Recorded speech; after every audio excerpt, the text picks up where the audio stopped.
but the relationship here between the two women, I think, is interesting because unlike other mother and daughter relationships that I had, unlike, let's say, Fantasia and her mother, who grew up together, these two women don't know each other. So these two women don't know each other. They're getting to know each other, and they seem to have some kind of relationship. But you get a sense that Oliviette, Liv, is just someone who's not comfortable around people. She's one of these people that is needs to be and is probably destined to be alone. You also use Shin's blog posts uh, Yeah, as a means for Charlotte to get to know her father. yeah, And there's actually sections that she doesn't want to read because of how you've been abused in real life. yeah. Well, she reads something about I think the Lujack sisters with something where the older sister had accused Danny Wagner of raping the younger sisters. So she has some kind of knowledge about this thing from a play that if you're just watching this play, you're not going to understand. But if you go through the whole meta aspect, this is another way of just sort of tying things together so that she has this meta aspect there.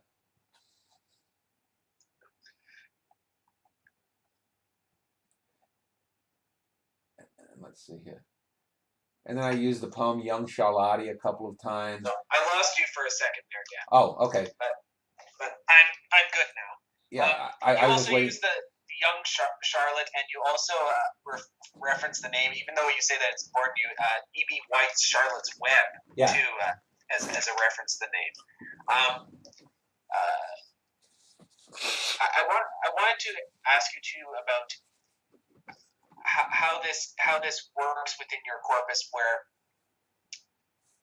you have these sections where you're using the Norwegian or something like that. Are those just kind of culled out of nowhere and that come out of the moment, or do you set that aside? Because I'm going through some of these drafts of yours, and it's interesting to note how little of it changed. You are a true builder in the sense that it seems like you're adding things on rather than deleting things. And I would say that most writers, at least initially, are probably sculptors, where they're taking as much away as they're putting in. Well, the play you're referring to is my 28th play, which is basically my take on. It's called A Remembered Field, which is my take on the Go-Go's, because I had seen not the Go-Go's, the Bangles, the girl group from the 80s, and I saw this documentary a few months ago, and I said it'd be interesting to do a play on that babe. And I also thought I could maybe interview. Her real name is Susanna Hoffs, and so I got these ideas. Now, some of the things that didn't make it in there, you'll notice that there are digressions that in through most of the plays. I think I have 9 or 10 permutations there, maybe 12. And then at the end, I decided not to go with it. I forget what I left out in that play. I think I cut back on some scenes where. Well, let me look it up here.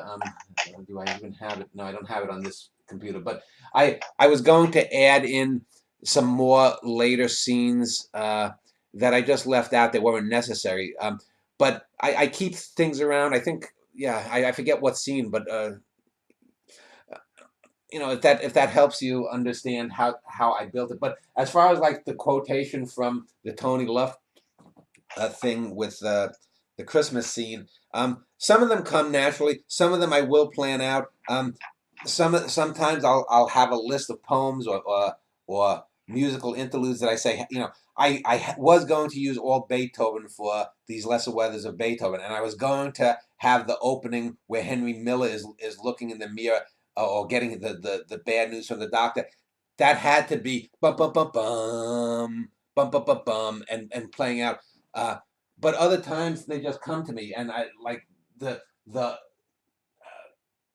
I had a feeling that the Tony Luft thing would resonate with the Zinn character who sort of brings it up and then walks off stage.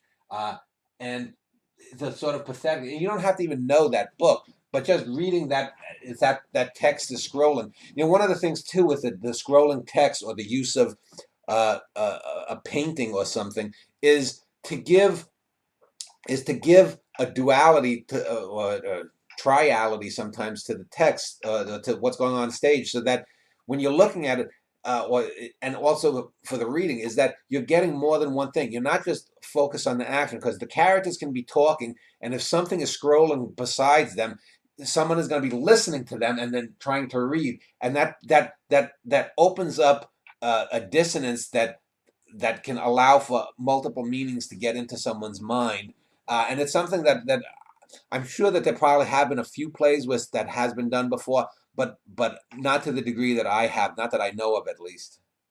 Would that the audience all remain in the front row, otherwise they're going to not know what the hell is going on with that text. Well, presumably it would be big enough. I mean, you would have a screen. That's why I say it's scrolling. So it's not fixed. Most of the time it has scrolling. So you might have three or four, lines, and it'll scroll upwards there. And the directors can play with how quick it's going to go or how bad it's going to go. And this isn't going to. These plays generally are not probably going to be playing in a 12 or 1,500 seat theater. They're going to be mostly playing in smaller theaters of 200 or 300 or less. Well, I think that that's enough for that play. Other than some of the what I would say are small moments, like Charlotte going and just taking in the sea air. Those type of moments are sort of lost in theater, those smaller moments. And I think I've mentioned this several times previously, but it's those type of framing devices that sort of give a breath within the play instead of just going headlong into the drama. And as I was reading some other plays, you mentioned Our Town, but I was trying to read some William Inge, and it seems like it's just constantly putting the pedal to the metal of the drama rather than giving any breathing room to the characters, his plays in particular. Yeah. What Picnic? Did you read Picnic? Yes. And Yeah. I watched a production of it. Yeah. What were your thoughts on it? I remember Inge being a competent playwright, but I also got the sense too that he just depended too much on melodrama. You know, I think had he had some writers around, but I mean, we talked about that with Tennessee Williams. Tennessee Williams went off the deep end with his later plays. It is what it is, I guess. So.